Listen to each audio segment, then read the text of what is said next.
I've been investing for well over a decade and publicly sharing my personal journey online for around 5 years now, and during that time, I've been able to build a portfolio that pays me on average nearly $600 every single month in dividend income. But what I've come to learn in my 5 years of sharing my journey online is that there are some major mistakes people make when they first start dividend investing. And these are mistakes that can cost you a lot of money and definitely prolong how long it will take you to one day live off dividends. But the good news is these mistakes are completely avoidable if you understand one simple concept: the dividend growth pyramid. You see, the dividend growth pyramid will give us all types of important information, such as what are the 3 types of dividend investing. It'll tell us how we should be investing based on our goals, and it'll also tell us what type of things we can expect based on which method of dividend investing we actually use. But perhaps my favorite thing about the dividend growth pyramid is it's going to address the 2 most common complaints I see people make about dividend investing, and the 2 are actually quite ironic. The first complaint that I commonly see is people will point out that oftentimes, for example, the stocks I buy, the starting dividend yield is way too low, and they'll say that's not even a real dividend stock. But then on the flip side of this, I see people make comments about high-yielding stocks, and they'll state the yield is way too high and you're sacrificing growth. What's funny about both of these comments is they're not right, but they're also not wrong. The answer, like all things in finance, is it completely depends. The end goal for most dividend investors is to be able to one day live off dividends. This has been my goal for a long time now. Yet, if we look at my investment dashboard from tickerdata.com and look at a lot of the positions in my personal portfolio, you'll see there's a lot of lower yielding positions. For example, Microsoft, one of the largest positions in my portfolio. We have Visa, again, a large position in my portfolio. These are very low yielding stocks. Why would I be holding these stocks in my portfolio if my long-term goal is to one day live off dividends? Again, the answer lies within the dividend growth pyramid. What we can see when we look at this dividend growth pyramid is we have lower yielding investments up here near the top. Stocks like Costco, Visa, Microsoft, and ASML, some of the larger positions in my portfolio. And down here at the bottom, we have much higher yielding positions. Think of things like covered call ETFs or preferred shares, stocks like Altria Group, or master limited partnerships like MPLX, or BDC, a business development company like Main Street Capital, or in some cases even REITs like Ares Capital Corporation. For the most part down here, these are funds and stocks yielding anywhere from around 7 to 14%. And then up near the top, we have yields of around 1%. And as we go lower, we have stocks that might have slightly higher yields, around 2%. And then we get into a middle area around 3 to 4%, and then maybe around a 5% area. But what we also have to understand is under most circumstances, again, the keyword most, stocks near the top of the dividend growth pyramid are going to grow their dividend payments at a high rate because they're growing their free cash flow at a high rate. We have to remember, share price appreciation and dividend growth are both a byproduct of growing free cash flow. And for the most part, stocks that are down here at the bottom of the dividend growth pyramid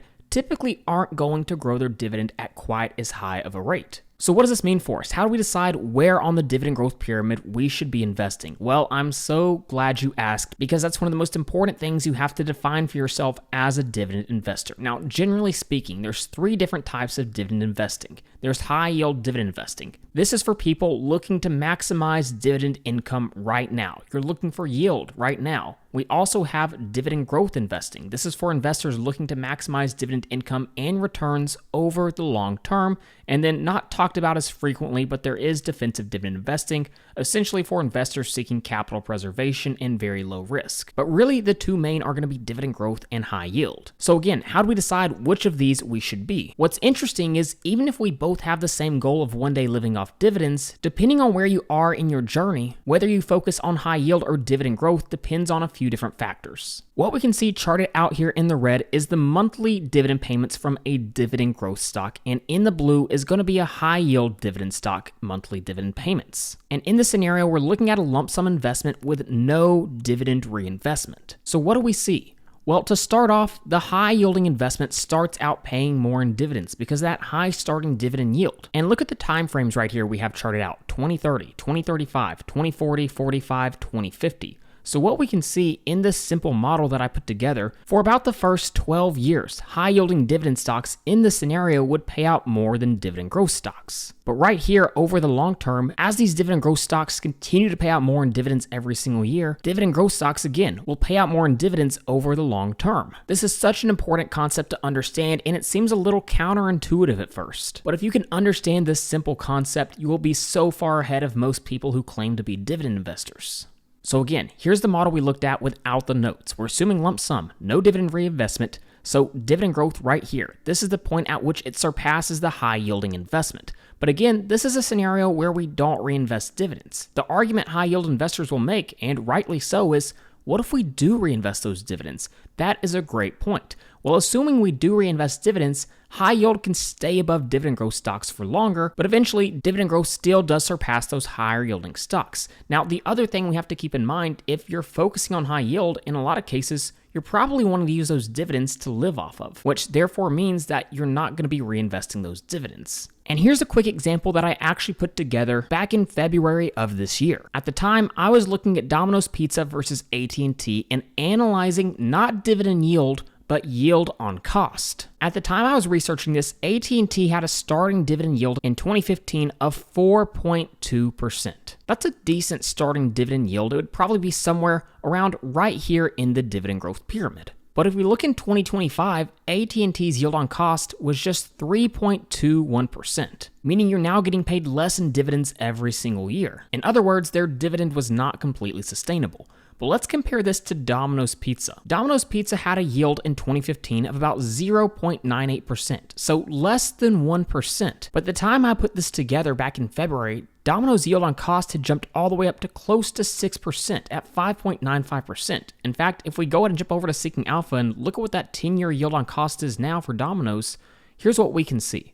Their yield on cost is now about 6.6%. So you bought the stock a year ago when the yield was less than 1%, but now your yield on cost is over 6.6%. And what's really impressive is due to the compounding effect. If you zoom out just a little bit more, around 12 years, the yield on cost, 11%. Even further, 2011, your yield on cost is over 20.5%. Again, this really goes to show you the power of dividend growth investing. So I've harped on the benefits of dividend growth investing already, and how with a long-term time horizon, the compounding effect can play a major role in really paying out a lot in dividends. But don't count out high yield investing. In fact, there's certain scenarios where I do think even with a long-term time horizon, you could explore some high-yield investments. It's all about the opportunities that present themselves. Let's use my portfolio as an example. Now again, the majority of my portfolio is focused on dividend growth, and as a result, I have seen really good returns. I have some positions in my portfolio that have done really well, like Broadcom, up close to around 500%, JP Morgan, 176%, Caterpillar, 135%, Microsoft, right at 100%, and plenty of other positions that are up 50, 60, 70, 80%. But one of the things you'll notice is for quite some time now, I've had two high yielders in my portfolio. If we jump over to my dividend dashboard and blow up my dividend yield on cost, look right here.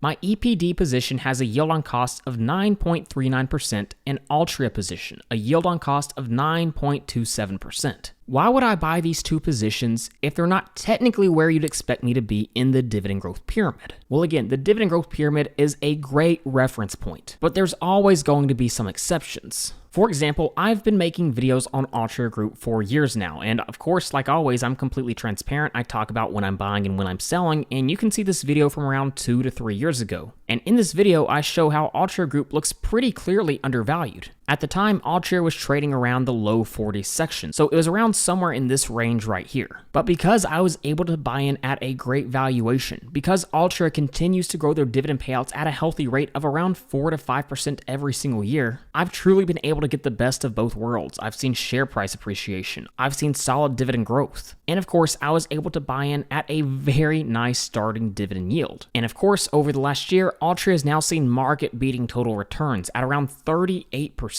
Now, essentially the same thing is true with EPD. You can see my yield on cost about 9.39%, and if we look at my investment dashboard, the total returns have been pretty solid. I'm up about 62% on that position. So if your goal is like mine, to one day live off dividends, and you're just getting started, then you're probably going to want to start near the top of the dividend growth pyramid.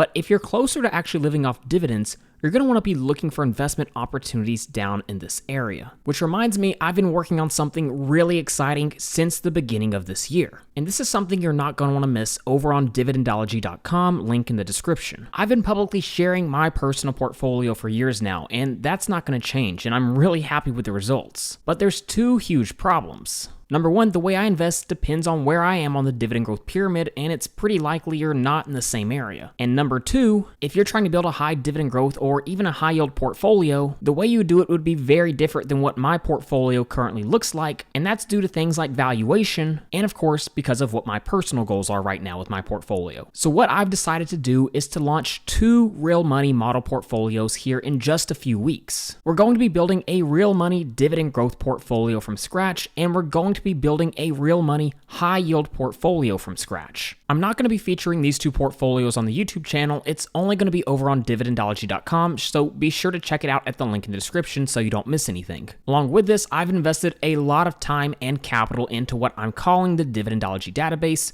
Essentially what this is going to be for is people who are near the bottom of the dividend growth pyramid. Unfortunately, there's very little data on these high income asset classes like covered call ETFs, like business development companies, like preferred shares and REITs. So what I've been doing is going through hundreds of these funds, reading details from the fund's website, and adding all the relevant information you need to know into the Dividendology database. So for example, this is the covered call ETF database that has information on things like options moneyness, portfolio options coverage, whether or not net asset value has grown since inception. This is data that's not featured on any other softwares like Seeking Alpha, Yahoo Finance. You literally have to go to the fund's website and start digging through their PDFs to find this information. So again, this is going to be a really fun project. Link in the description if you want to be a part. Now, if you're looking at the dividend growth pyramid and you're not exactly sure where you need to start, here are the questions you need to ask yourself. Number 1, what is your time horizon? 2, what are your goals? 3, what is your risk tolerance? And number 4, this is an important one a lot of people miss,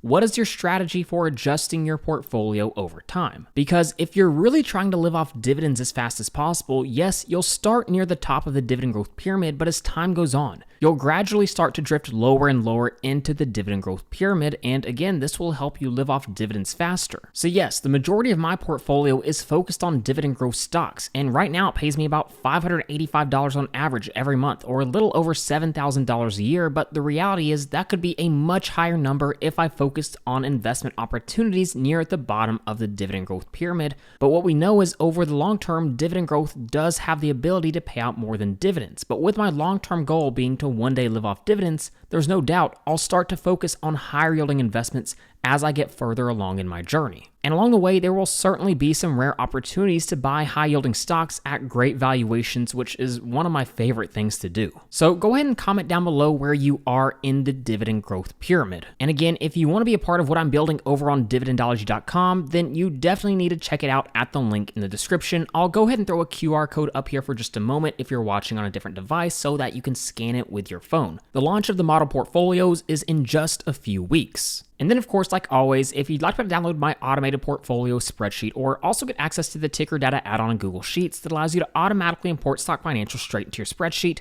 then you can head over to tickerdata.com at the link in the description. So with all that being said, thank you guys so much for watching, and please don't forget to like and subscribe to the channel.